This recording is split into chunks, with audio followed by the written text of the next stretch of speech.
everyone. I'm Ariel with Donut. Thank you so much for joining us today. We're so excited to have you here.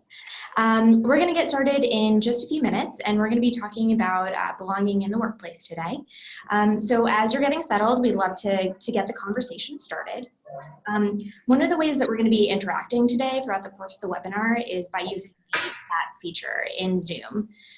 So throughout the next hour, we're going to be asking you to go back to that chat and have a conversation with us. So if you're looking for it, if you hover over your Zoom window, it's in the lower right-hand corner. So for starters, just to kick this off, we'd actually love to hear about you. So if you could share your name and where you're dialing in from, that would be great.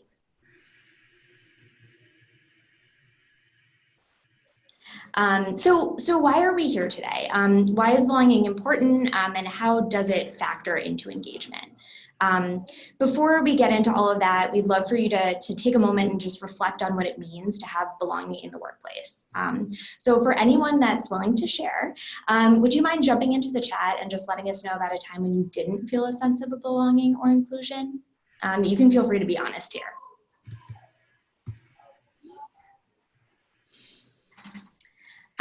Cool. So whether you shared or not, when you think back to how you were feeling during these scenarios, like it doesn't exactly prep you to do your best work, right? Creating a sense of belonging for people at work is powerful because it's an environment that helps prime us for teamwork and for learning and for growth and then ultimately productivity. So before we dive into our discussion around belonging, how to foster it, I just wanted to quickly introduce us. Again, my name is Ariel. I'm from Donut. And Donut helps power collaboration, learning, engagement at scale for teams like Slack, CultureAmp, managed by Q, and IBM. ThinkHuman will be facilitating our conversation today. ThinkHuman is a leadership development and manager training company that helps to drive lasting change and habit formation for companies like SoulCycle, Spotify, and Snapchat. So I'm going to hand you over to Meredith today at ThinkHuman, who's going to be leading our discussion on belonging with our amazing panelists. And if you could just open up your chat once more and let us know your biggest challenge in creating a sense of belonging internally, that would be great. We'll be addressing that during the Q&A section. Ariel, it looks like people are having trouble accessing the chat, that it's disabled. All right, let me see if I can do something about that for one moment. I'm not sure why that's happening, but let me first get this conversation kicked off, and then I'll see if I can diagnose what's happening in the chat, because we want to hear from all of you. It looks like you are able to get into the Q&A. So for the moment, please use the Q&A because we really want to hear from you. So while we have somebody working behind the scenes on getting the chat function working, get into the Q&A. And Ariel, thank you for getting us started. For everybody who is here listening, thank you, and participating and joining into this conversation. Thank you so much for being here. We're so happy to have you join. As Ariel said, we are all here to talk about creating and scaling a culture of belonging. And as a starting point, let's talk data. In a recent survey of over 7,000 people from across 35 organizations, one single metric was consistently and universally tied to a person's workplace commitment, pride, and motivation. And that one single metric was not engagement. It was a sense of belonging. So no matter a person's background or identity, the opportunity to give one's gifts and have one's voice matter, and not bear the emotional toll to manage identity, and to express one's talents and be one's best self and make the biggest contribution is a fundamental human drive. And belonging matters not only because it allows us to be our authentic selves within a safe environment, but from a business perspective, it enables people to perform and give the best of themselves. So for everybody here, no matter who you are and your background and identity, if you are inspired by the conversation of how we elevate each other, you are meant to be here, and we want to hear you in this conversation. So please do get in the Q&A, and once we have the chat function working, get in there. We have an incredible panel here today. Panelists, please wave when I introduce you, but we have Stacey Nordwall, Senior People Ops Manager at CultureAmp, a platform to collect, understand, and act on employee feedback. We have Katrina Jones, Director of Diversity and Inclusion at Twitch, a tech platform enabling millions of people globally to come together each day to create their own entertainment. We have Max Brawer. Max, will you wave? We have, he's the People Analytics Leader at Buzzfeed, the digital news and entertainment content platform that delivers to a global audience. We have Fatma Ghedira. Fatma, you can wave to everybody. Fatma is Facilitator and Community Catalyst at ThinkHuman.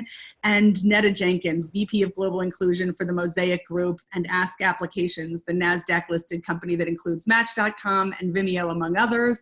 And let's get started broadly with definitions. Let's start with, what is a culture of belonging? How is it different from inclusion? And when you talk about a culture of belonging, what do you mean when you say it? So Netta, let's start with you. Excellent. Hello, everyone.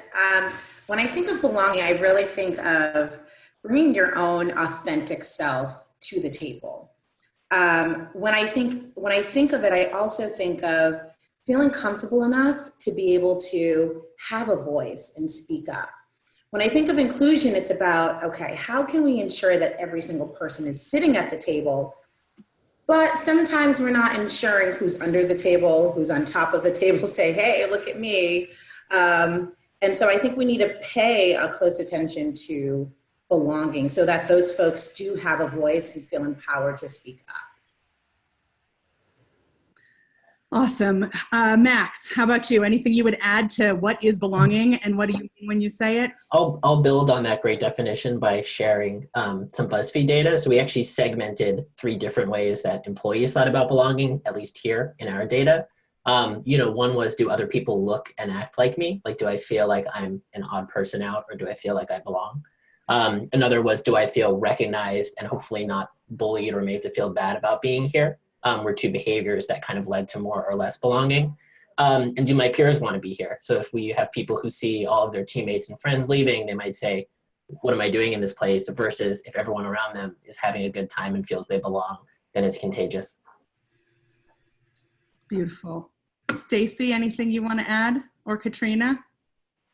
I'd say, oh, sorry. One of the things that I think about is really just this sense that belonging is also a fundamental human need. So when we're thinking about what that means, that sense of connection, that's something that kind of we just all need and is innate to us as human beings, and feeling safe and being able to express that connection with other people. I would just add to that, Stacey, that of safety, of psychological safety, and feeling like we can contribute, that our voice matters, and that there are people who are listening to us, that our voice is valued, that I think is central to belonging. Fatma, you're on mute, so you'll have to take yourself off, but do you want to add in here? Yes. So when I think about these things, I like to go back to the semantics of the word itself. So to belong is to be related to. It's a membership feeling. It is also to be able to say, this is where I belong, and it's a family feel kind of thing. And so if companies do not have their employees connect to a certain purpose and have that sense of community, then belonging is really hard to establish. Mm-hmm. Great. So I want to just give people a technical update. We're still working on the chat, but if you put in the upper right hand corner, there's the speaker view or gallery view. And if you want to see everybody at once, click on that upper right hand button, and that'll be gallery view and enable you to see all of the panelists at once. So now let's keep digging in, and let's go to the next layer. Once we have a picture of what is belonging, what are some of the key ingredients that create the experience of belonging, or for that matter, the lack of belonging? You can address either one, and any of you can jump in. Don't wait for me to send this your way. So who wants to start talking about how do you create the experience of belonging, or what undermines it?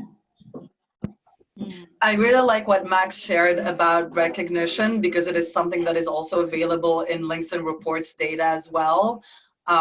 where recognition and acknowledgement are both very important systemically and behaviorally. And so I would love to actually hear more about how they implement systemically some forms of acknowledgement. That's such a good one, the acknowledgement. Meredith, I think the first place that I go to is thinking about the employee life cycle. So when, for example, an applicant is looking at a position at a company, do they see things that make them feel like they'd be welcome at the company, that there is a place for them, that it's an inclusive place? And then all of those touch points throughout that employee life cycle, you know, whether it's orientation, how do you introduce people to the company, to their teams, managers, how do managers communicate and cascade goals, et cetera? How do people participate in planning processes? How do people contribute to teamwork and to broader organizational efforts? And then, you know, what is it like, the recognition piece, of course, compensation, how do we value people's contributions? And then what does it look like when people leave the organization? How do we treat departures? You want to say just a little bit more about that last piece? Because I think when people leave, it's very often like out of sight, out of mind, we're over it. So you want to add a little bit more about that? And before you do, I just want to say why this slide is up is just Fatma referenced the LinkedIn data about accomplishments. And this is that data for anybody who wanted to know where it came from. But back to you, Katrina, about people and departures. Yeah, I think the out of sight, out of mind, and I have been with companies where there was no set process for departures. And so it felt like one day you would see somebody and then the next day they were gone. And so you never knew kind of what was happening. And this can be, I think, tricky to manage sometimes in terms of what if people are leaving under, you know, less than ideal circumstances. But I think having like a formal way that you communicate departures, and that there are some norms around the way that you send people off, whether it's for their next opportunity or it's not a right fit, and normalizing the process of people entering and leaving the organization. And doing it in a way that validates the person's work and their, you know, what they've given to the organization and what they're, you know, going off to do. What I really, I mean, there's so much I appreciate about what all of you are saying, but what I really appreciate about the departures is that how we are including people and creating a sense of belonging doesn't have like a moment. It's every moment. From the first conversation to after they leave, that sense of belonging is influencing that person and all of the other people witnessing how that person is being treated. So other answers for what you see really creates or detracts from a sense of belonging in the organizations where you work? Max, it looks like you. Yeah. Well, you know, we're talking about terminations, and I think a really interesting modern problem that we're having here, or it's a good thing, but it has led to problems, is internal mobility. And what I mean by that is, you know, we realize there's a whole new world of questions where if somebody is going to get a nice opportunity to switch to another team internally for a few months, that becomes a really major touch point for belonging. Because example of something going wrong is what if you rotate and then you wake up one day and your original team took you off of all of your listservs and you're disconnected from them. You're not given clarity on when the role, when the term is done, are you welcome back? You almost literally don't know where you belong as you know, at the expense of what should have been like a great opportunity to get to grow your skills and move around the organization. So that's sort of become our 2019 belonging challenge. And it even, you know, I tend to think about some of the internal pressures. So when we think about, even on a basic level, many work cultures focus on alcohol, right? Serving alcohol to everyone. But what if you don't drink alcohol, right? And so I've came in contact with many employees that have said that I don't drink alcohol, but we have alcohol every Thursday or Friday, right? So, and that's sort of that culture being embraced. So I think taking a deeper look in that as well. And I think another part of it is the branding component, right? who's in our ads, who are in our ads. Are we paying close attention to that? We can't just say, okay, well, this is just going to be about internally what's happening in terms of the culture, but externally, what are we portraying out there? And how are we connecting with our consumers? We have to take a look at hiring managers and, like Katrina was saying, the candidate process, the candidate experience, and interviews as well. Are we engaging them from the beginning and essentially making them feel like they belong? This is a place that you want to be because you are going to be embraced for your difference. And I think that's, a key thing that we need to definitely focus on. We have a practice here called InABS, which stands for equally appealing non-alcoholic beverages. And so you can't throw a party with alcohol without InABS. That's awesome.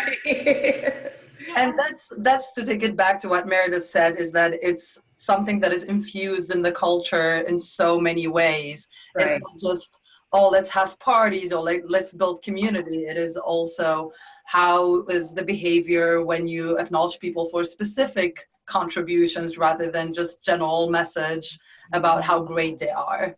And so it's like one day you wake up feeling like you're connected to the purpose, and then another day you feel like, oh my gosh, I was acknowledged, and now I feel like I belong, but I was not connected to my purpose this morning. And so it's like many little instances where you actually feel like, oh, I feel like I belong because this happened today, because I was really connected to my purpose, or because I really felt like someone sent me a really beautiful email.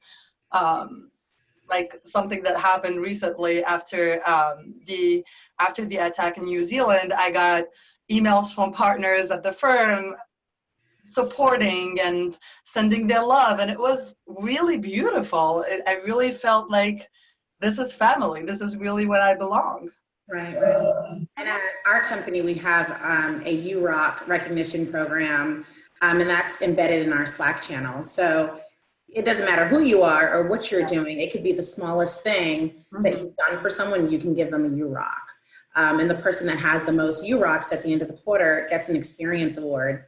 And so for me, I've had a private yacht, the company. I mean, it's been amazing, but awesome. I mean, you feel so valued, right? For like the small things. And I think that definitely embraces that sense of belonging for many. Yeah. I want to bring up something here, Netta, and come back to something that you said about understanding our culture.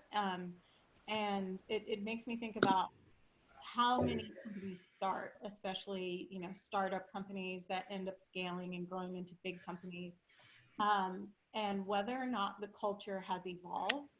Because I think that often it starts with a certain blueprint based on founders and initial employees.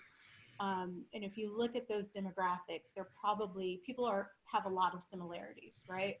Like they're college graduates, they might have all gone to schools in the same region, they might be from certain gender, have a certain race, ethnicity, or other identity from a background perspective. And then at some point, maybe people who have other identities, different identities, join. And there's this question for me of, how does the culture evolve? Does it evolve, or does it continue to essentially exist and adhere to the standards that were established by that initial group? Great. Well, any of the other panelists want to talk? Netta, you're on mute, so take yourself off, but you want to talk about that? Yeah, I love that. I think part of it is, and I wrote an article about this a while back, we need to throw the word culture away. I like saying work environment. It's very cultish to me when we say culture, because I think a good question is, who's creating that culture, right? Is it the hiring managers? Is it the executive team? And we should really be embracing each person for their difference. And so what I like to always say is work environment, or even, community, a sense of community, because I think language is so powerful. And a lot of the times, if we have candidates that are coming in and hiring managers are saying, well, you know what, they don't fit our culture. Well, what are you really saying? And I remember that happening to me when I first got here to New York and I had my first interview, I remember the HR person writing me back and saying, Netta, you were awesome, but unfortunately you weren't a culture fit. And I remember calling my mom and I'm like, wait, is she saying that it's because I'm African, so I'm not a culture fit? I took it very literal. I took it very literal. And people can tend to take it. So I think it's about shifting that language first, and really saying, okay, we're not looking for a culture fit. We're looking for you to be a value add, right? We're looking for you to come into our company and share your difference with us, share your knowledge with us, so that we can be more productive. We can have better performance, and it can even impact the bottom line for many companies when we start talking about belonging, inclusion, diversity, and even equity. So other thoughts from other panelists? Fatma, is there something you want to say about shifting the prevailing behavior in the organization? Any panelists want to address that, whether we call it culture or something else? I'll chime in with one thing just to say that social science and behavioral science are abundantly clear that behavior is contagious. It's not an idea, it's not a concept, it is well researched that behavior is contagious, and that human behavior, we model it on the behavior of the influencers, and the influencers don't have to be the senior leaders or the leaders at all. They're influencers at all levels, but we are modeling ourselves inadvertently on the behavior of the influencers. And when we're looking for a lever for how to shift the behavior of the influencers to create more belonging, how do you do that? I would say the people leaders are one place. And Stacey and Netta, I know you both put attention on how you're training and developing and educating the mindset and behavior of the people leaders. So do you guys want to, or do either of you want to address how you work with people leaders to have them create an environment of belonging in their team? Oh, yeah. Sorry. I can answer a little bit of that, and I want to tie it in because I've seen some people in the chat are also talking about how do you do this when you have a distributed team or when you're working remote. A lot of people are working remotely, and given that a lot of our teams are distributed, our company is distributed, this is something that we experience a lot. I think one of the things that we do is we use Donut as a way to create connection between members throughout the company, setting up kind of coffee dates, even if they're virtual, a lot of just real basic relationship and connection building. And in the time that we've set that up, I have a number of our teams who have reached out to me and said, well, we want one just for our team. So they're even taking it and adapting to what they want to use it for and how they see the needs that they have, which is great. And one of the other things that I think about is really, especially with, remote work, we talk a lot about having every person trying to equalize the experience. So everyone dials in. So it's not one person sitting outside and trying to get a word in. There are other things I think you can do really around creating kind of communications playbooks, right? So especially if you're global, right, and you're in different time zones, you might have someone who they're just kind of doing their normal work. I want to get this off my mind. Somebody is 5 hours ahead getting ready to go home. They're like, oh, I just got this email, now I have to respond to it. And that can kind of, I think, have people grow further apart. Whereas if you put this communications playbook together and you say, okay, by email, when we communicate by email, we actually don't expect that you're going to respond within 48 hours. Go and do your thing. This is just me getting it off of my brain. And then you get to it when it makes sense for you to get to it.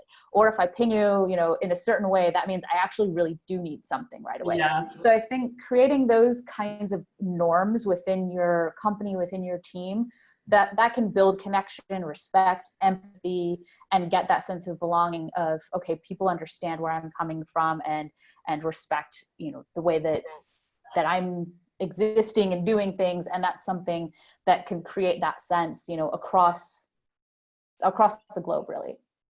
I love that you're talking about the fact that it does not need to be face-to-face kind of meeting to create that feeling of belonging, because even though geographically we could not be around each other, we still could build communities. And that does not just mean events. Communities are just people, a small group of people that get together. It could be authentic in their communication with each other, basically. And that's what you talked about, like establishing norms and communication. Like for us, for instance, at ThinkHuman, if we really need something, we text in all caps. One of my favorite little data points that relates to this was that when we asked people if they felt close to the CEO, like connected to him, we actually found that Australia had a higher likelihood of saying yes than the office in which he works every single day. And it was funny because the simple fact that he had popped in once and visited them and heard them out, like a very small intervention, was more meaningful than his literal presence in his home office. So people are like, oh, we're so glad he didn't forget it. But, I think a lot of employees just don't want to think that they just got totally forgotten about. And it's like these very simple things, like a little recognition that will go a long way. So, go ahead, Katrina, please. And Netta, both. And just a couple of things on the virtual connections, because that is so important. I think you have to work a bit harder, with establishing and cultivating those virtual connections. And it means, and there are simple, small things you can do, like always using video when you're talking to somebody for the first time. I think we forget how important it is to actually see someone's face and look them, in the eyes or what have you, and be able to see their reaction. So much is communicated by nonverbal language, and so we need to see that. Sorry, I'm hearing that it's kind of hard for people to hear me. But I think the other piece to that is working to create those moments, those small connections. So in the same way that you would, have, like, you run into somebody on the way to the bathroom or something and you end up talking to them about an idea, like carving out space to just catch up, to hear about how the person is doing, or to have like a Friday night social over video or over chat or what have you. I see someone in the chat mentions they always default to video, even if one person is not there in person. That's a great tactic. Yeah. I also see someone asking about people feeling isolated and how can we create opportunities to connect outside of work, but few people actually attend. And any tips we have for creating that accountability in groups to have people actually show up to social events, because that is also a really important component of belonging. Oh, I have two thoughts then. One in response to that is I would also say the caveat of making sure that people do show up is that then you plan your events at a variety of times of the day, because if you're always planning things at the end of the day, you should not have the expectation that people are going to show up because they might have other things to do. So if you're doing some breakfast, some lunches, different things like that during the day, I think that might make a little more sense in terms of like actually creating that overall expectation that people should attend. The thing I wanted to go back to in mentioning Donut and in terms of kind of the virtual connection is that one of the things when we instituted Donut was we asked people if they were virtual or not, whatever the situation was in which they met, that they would take a photo, or screenshot and then share it within a channel and say what they learned from that meeting. And it's not ever about work. I mean, sometimes it's about work, but most of the time it's like, oh, I learned that so-and-so grew up in this country and they really love D&D, and you're like, oh, cool, this person over here, so it actually ends up creating those connections even outside of the people who have met, because you're learning about other people. And so I think that was one of the things that when we did that actually really expanded the reach of just those one-on-one meetings even to further throughout the company. And that was something that people really kind of love that channel, because they're making those connections without even talking to the people. Stacey, just say one more time for people that are listening, if they want to replicate that, give the instructions for what to do. Okay. So you have to get Donut first thing. And you'd be, if you're using Slack, then you can implement Donut within it. You just create a public Slack channel. Everyone who wants to participate joins in that Slack channel. And then the instructions that the bot will match people up based on its algorithm of how many public channels they're in together, and if it seems like they probably don't know each other. The additional instruction that we gave people in the message that we send Donut, we have in Donut, we actually customize the question. So in case people feel a little bit weird about joining one another, we go in and we actually rotate the questions every once in a while. So it's like, what's your go-to karaoke song? What's, you know, if you have trouble getting a conversation going, we start with the question, and then we have in the instruction that we ask people to go back and post the screenshot and just say a little bit about it. And so that was really it. I mean, and people really clung to it, I think, because of the fact that we were starting to grow and people were starting to feel more disconnected, and they really wanted that sense of connection. So there wasn't honestly a lot that I had to do to get people to want to use it or to want to do it. Yeah, I just want to tie it for a moment, to be a science nerd or behavioral science nerd, to Maslow's hierarchy of needs. Sometimes we can be like, oh yeah, human beings want to connect. No, it is a fundamental human drive right up there in the second row of Maslow. We fundamentally need it. After our safety, both our physical and psychological safety, is that human drive to connect and belong. And like you said, Stacey and the rest of you, it's not something that we have to force for people. You create the opportunity to connect. And something I think is really critical that you are highlighting is not everybody wants to connect the same way. If you're doing evening social events over alcohol, that might be right for some people, but not for others. And for the introverts in the gang, like me, one-on-one connection, way more appealing. I can drop my card, be myself, be vulnerable, versus in a big group gathering. And for others, the big morning gathering or the big afternoon gathering, but having a variety of different ways and equalizing it so everybody can find their place. Yeah. But having I wanted to add something. Yep. Sorry. Yeah, one of the things that I'm doing right now, actually, and people call me crazy for it, I'm conducting about 85 to 86 one-to-one manager meetings. A lot of the times we do group discussions and, you know, things get lost in translation. We don't get to really pay close attention to leaders, right? Or giving that guidance or best practice to managers. And so having these one-to-one meetings and conversations have been so enlightening, because I've been telling and asking managers, hey, ask your direct reports, what does support look like for you? Basic question. Right. And it's interesting because a lot of the times even when I had asked managers, what does support look like for you? They couldn't really tell me. Many of us don't even know what support looks like for us. Right. And I think by starting off with that question really opens the door for more conversation. I think another question, a very important question would be, what does diversity mean to you? What does inclusion mean to you? So really breaking it up, because I think a lot of the times when people hear diversity and inclusion, they say, okay, well, we're talking about gender, race, sexual orientation, or age, and that's it, right? But they're very different things. Diversity is different from equity and inclusion and belonging. So really being able to break that down for people one-on-one. And what I like to call it is the trickle-down effect. Because if I'm doing it with 86 managers and they have direct reports, now they're having meetings with their direct reports. And they're telling the person that they report to what support looks like for them. And it has truly been very, very powerful.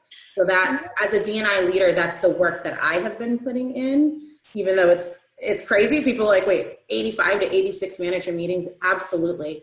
I need to get an understanding of what their viewpoints are, and what support truly looks like for them and how they're feeling within the organization, as opposed to just a survey. There's so many different directions we can go, and so much depth in what you just said, Netta, but I just want to jump on something. Fatma, did you want to say something? I don't want to. Yes. Yeah, go. I wanted her to make the distinction between inclusion and belonging and diversity, because this is a question that I hear over and over. About people that are trying to put programs in diversity and inclusion. They're like, yeah, everything. Just let's include everything. And I'm like, no, there is a distinct difference between the three. And what would you like to create is different depending on the organizational needs. So can you please speak more about that? Yeah, when I think about diversity in the context of the technology sector, of course, there's definitely a major gap, right, in terms of disparity. And so I do think about folks from underrepresented groups, when I think of diversity within the workplace, in the technology sector. When I think of inclusion, I'm thinking about how are we ensuring that every single person has a seat at the table? How are we ensuring that they feel welcomed, right? When I think of belonging, do they actually have a voice to speak up, right? We see so many different ads that are coming out, like the Gucci ad, right? And I always think, okay, let's say there was diversity at the table. Did that person or those people feel empowered to speak up? I've been in spaces where I didn't feel empowered to speak up. And I knew what they were talking about, what they were doing was a bit wrong or off, right? And when I think of equity, I think of, all right, we have people at the table, but who's under the table? Who's in back of the table? Who's standing on top of the table saying, hey, look at me, I need some support here. And it's also, when I look at equity, I think of systemic gaps within the organization. So I'm looking at disparities. Are we retooling promotions? Are we retooling performance evaluations? Are we retooling compensation, right? So there's a lot of different components there. Are we ensuring that when we bring folks into the organization, they have an opportunity to grow, no matter what background they're from? So there's a lot of key components there.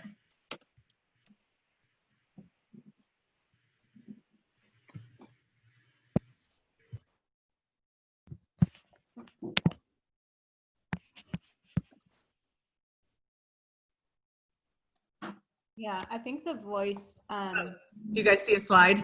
Yeah. Okay, great. Sorry, I was on mute.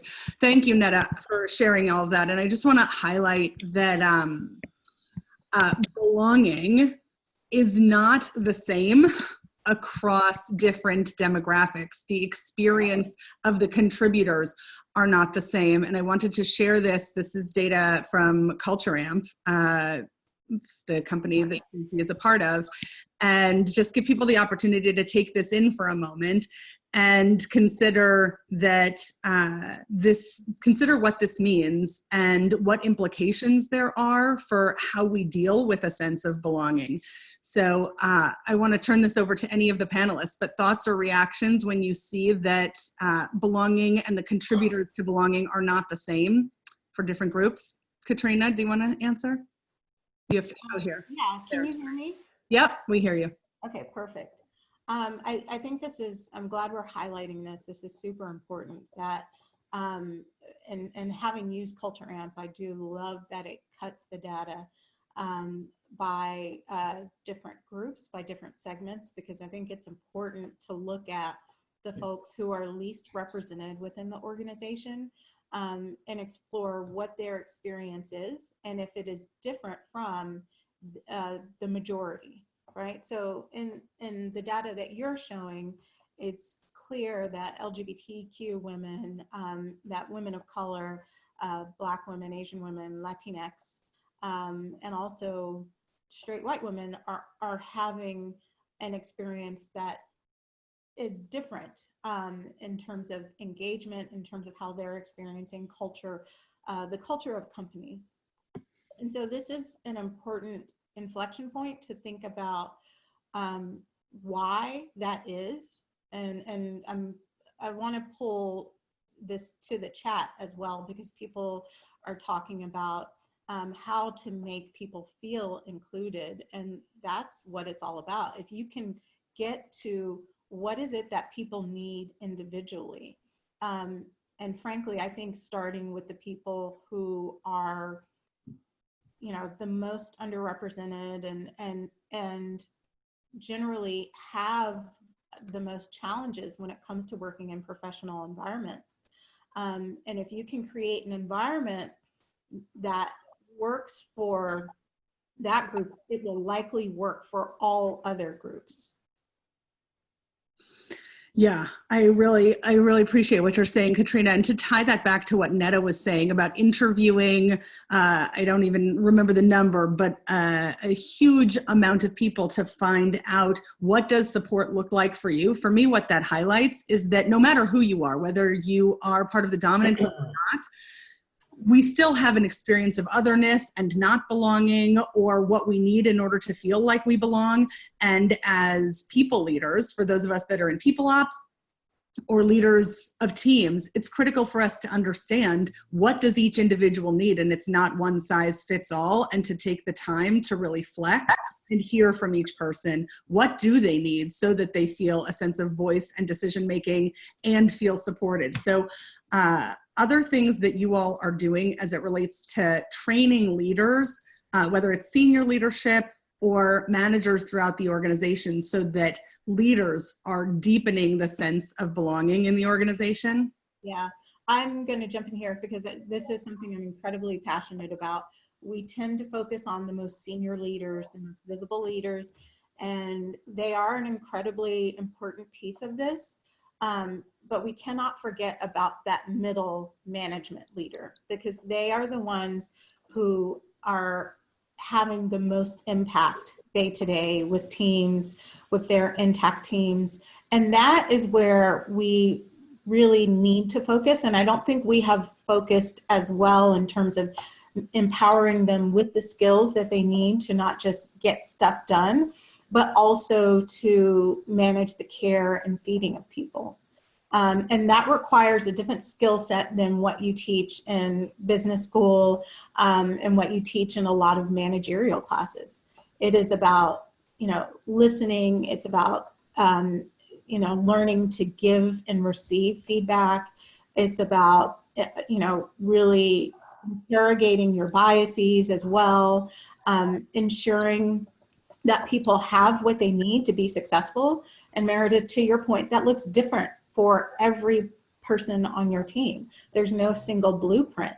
It's about learning to listen and leading with empathy. And that's something that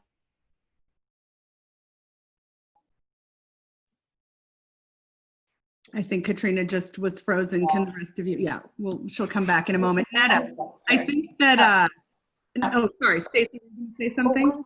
Yeah, no, one thing I was just thinking in terms of some of the things that are coming up and that people are asking, like, how do you create this environment where people feel like they can speak up?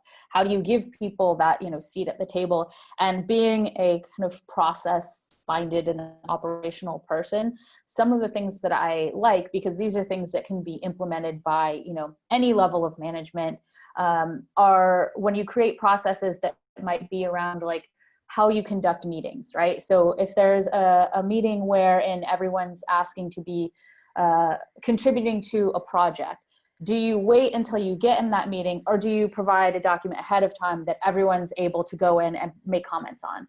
Do you start the meeting by just having people dive in, or you say, everyone, we're going to take the first 5 minutes, you're going to write down, what you're thinking about on a Post-it, and then we're going to go through it? Like, do you start creating an atmosphere where people actually have the ability to jump in and literally have a voice? And in those, so I really like those kinds of things, because they're not hard to enact, right? I mean, if you can get some people to start getting into it and realize, like, the contribution and how that might change how people respond to being in a meeting and the ideas that are generated, I think those are small things, easy to implement, that can have a huge impact. Yes.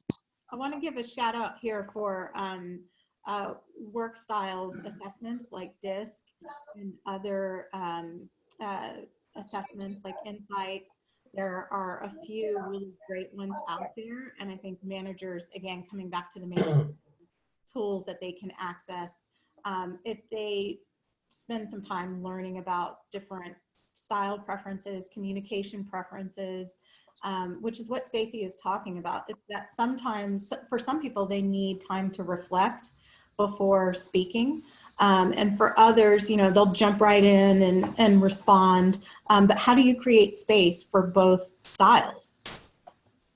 Yeah, I love a good DISC assessment, and I think we do them a lot when we train leaders. I think my personal favorite intervention, I was saying in the chat that if I ran the world, everyone would have to do a 1-minute stand-up in the beginning of their day. The other thing I would make everyone do is the user manual, which is like not an invention I came up with, but one that's out there where you basically write about yourself as if you were a product, like a how to use me, which is like how to talk to me, when do I like to be reached, what are some of the quirks you should know about me. And at Buzzfeed, we work here on not only writing those, but making them accessible. So if someone's about to have a meeting with me, they can dig it up very easily, for lack of a better term. And, you know, this means everything, because again, it's not going to be one size fits all. And people have preferences that, you know, deserve to be respected if it's going to help make their work great. I want to highlight that so much of what we're talking about is being able to have empathy for differences and flex toward those differences, and deepening our own capacity and like raising our self-awareness. So first we can see it, but we all know self-awareness is the booby prize. That's what we like to say, like, who cares if you have self-awareness until you do something about it, and actually regulate and flex your style toward others. And I want to talk about a couple of things about that. So firstly, Katrina, one of the things that I have learned from you is in learning from people who are very different from ourselves. And you've talked to me, but rather than me stealing the thunder, do you want to say some of the ways that people can expose themselves to people very different and ways of thinking very different than one's own? Yeah, I think that's something, and thank you for the prompt, Meredith.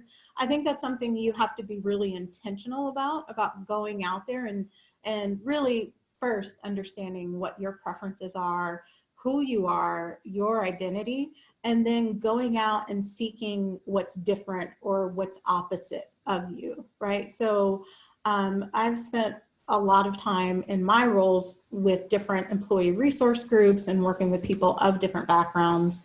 One of the places that I've leaned into is, you know, understanding more of about people who are very religious or come from certain faiths. And so that's a blind spot for me that I lean into, right? And I will, Google is your friend. Do the research, go out there. There are tons of, you know, books, movies, resources, and also social media. I found for me that social media is a great way to tap into communities that I, may not be as familiar with, and understand, you know, what what the experience is for members of those communities. What are things that might be important to them, or issues that matter to them. And so I think it's important to do that work of going out and talking to people one-on-one, being part of groups, and putting yourself in situations where you are not in the majority, right? If you are, for example, very extroverted, maybe spend some time in a big group of introverts, and see what that's like, right? I think what Katrina is describing too, it's also the magic, or could be at least the magic, of employee resource groups. I've been at two very different companies, one which when you were a new hire, you just got brought in and introduced to them on day one. It wasn't identity specific. And that became this wonderful way of meeting people and understanding people. And then on the flip side of that, you might have people who just feel like, well, I'm not welcome or included, or don't belong in that particular group. So I really aim to have it baked into the very beginning charters of an ERG, that people are welcome to go join and do something different. Yeah, it's very interesting because at my organization, we started off with employee resource groups. And I quickly observed, along with the leaders of the groups, that they were essentially siloed, segregated groups, right? And so I'm always challenging the fact, if we want to create true change, how do we bring every single person to the table? Because a part of it, it's not going to be kumbaya, right? A part of it is we're going to constantly be challenging each other. And so I looked at it and I said, okay, well, what about the folks that don't identify with those groups? Then we get upset and we say, well, you know, the white men in this organization aren't a part of, you know, the LGBTQ group or the people of color group. Well, they don't really identify with it, or they may be a part, they may join the group and not say much, or may not feel like they're contributing. Then the other question I had was, for the group, was for those people that are in that group, what happens when you're out of the group, right? You still don't feel protected. So there's a sense of community once you're in that group, but it still matters once you leave that group. And so we made the bold move to remove employee resource groups. And we created one group called Diversity Ambassadors, where literally every single person within the organization is a part of it. We utilize technology heavily, right? And so that we created a channel in Slack And we're constantly having conversations. I mean, literally about any topic you can think about, from ageism to parenting to being a person of color to, you know, how you feel when you hear a Black man was shot and being an African-American person, right? To think about that being your uncle, your brother, your father. How does that impact you and affect you? And I think the beautiful piece about it is because we have so many remote employees, they're a part of the conversation too. So we have to realize that if we're a global company, we have other people in other offices, they may not be experiencing the same thing. Like in Europe, they're not experiencing the exact same things that the US is experiencing, where we have, you know, some of our businesses. So it's nice for them to see, hey, this is what's happening here. And then even from a cultural standpoint, there are very, you know, key differences amongst US and Europeans, right?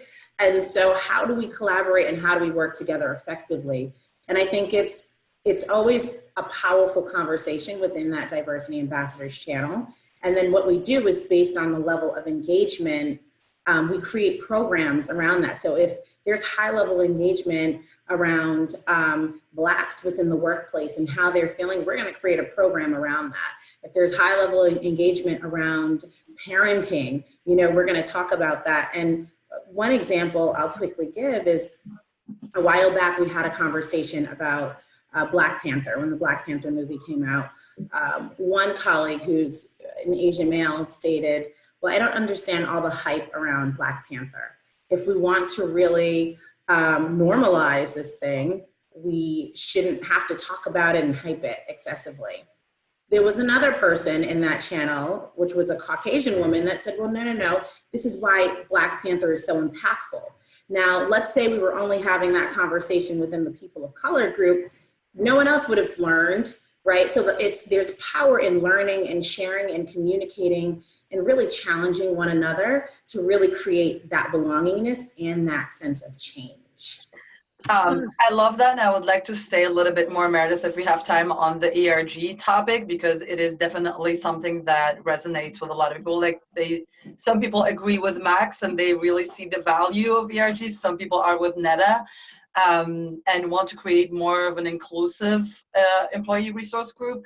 And so my idea of this with belonging is that belonging, accountability actually increases belonging, and belonging also reflects back on accountability as well. And so when you have an ERG and you come together and talk about these issues, how do you avoid the effect of a mail room where people, or a group therapy, where people are just getting together and talking about being bothered about things? How can we actually make it an initiative within the company and being like, okay, this is a program that we're starting because we talked about this. How do you make that happen? I think, and I'm so glad you raised this, Fatma, that it's not a binary choice, right? It's not an either or. It is, in my view, it's both. So I always tell people, you know, ERGs are about creating one community, also supporting the business, and helping to raise awareness amongst, you know, the rest of the company. And so our ERGs are completely open to everybody. And in fact, that is a rule for creating an ERG, or guild, as we call them at Twitch, that they have to be inclusive, they have to welcome everybody. Now that said, people do tend to kind of self-select into them, but we work to create events and specific call outs and invites for people to come and join, right? So say, for example, it is Women's History Month. We are going to hold an event, a talk about allyship. And that is going to be a panel event that features 3 senior male leaders to talk about the role of allyship, what it means to them. And this is inviting men into this conversation, which they might feel, you know, excluded or like they shouldn't be a part of this kind of conversation or the ERG, but they in fact have an important role to play as they are in the majority of hiring managers. And so just because you are not of that identity does not mean that you cannot participate at all. I would encourage people to be part of those groups. I need to jump in for time. I know this conversation is getting so juicy. The chat is blowing up. The Q&A is filled. And we could go on and on. You guys are brilliant, all of you with your questions and comments in the chat, and panelists. But we have only 5 minutes left. So in our few remaining moments, sorry for jumping in with this, but 1 minute or less from each one of you. If people that are listening are going to do just one thing coming out of this conversation. I mean, our minds are rich and our hearts are open from this conversation. There's a lot here, but if people are going to do just one thing coming out of this conversation, let's start with you, Stacey. What is that one action or one system you'd have people put into place, or one process? I'd say it would be the thing I already mentioned around kind of setting ground rules about communications and what that means, either in a meeting or just kind of for general workflow between teammates, just setting the expectation about what channels are used for what, how things will be contributed, how a meeting will be run. Just setting those expectations is really helpful for creating a sense of connection, belonging, empathy, respect. And that would be my one thing.